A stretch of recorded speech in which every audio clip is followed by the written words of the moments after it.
السلام علیکم دوستو، آج ہے میرے 10,000 چیلنج کا 8واں دن۔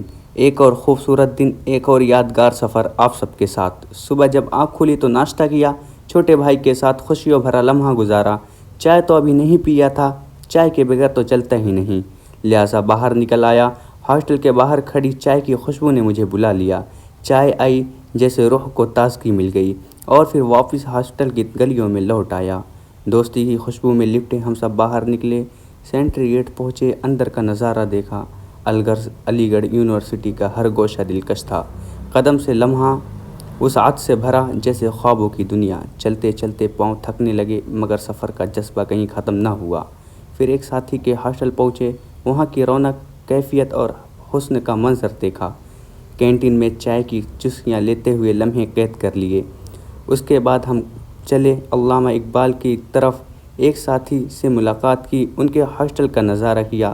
دوستی کا رنگ اور گہرا ہوا، جیسے وقت کا حصہ بن گیا ہو۔ نماز کے لیے جب قدم اٹھے، دل میں سکون چھا گیا۔ نماز کے بعد پھر گشت کا سفر شروع ہوا۔ رات ہوئی، تھکن سے جسم کو گھیر لیا، اور ہم سب واپس آ کر اس دن کی خوبصورت یادوں کو بسا کر سو گئے۔ السلام علیکم دوستو۔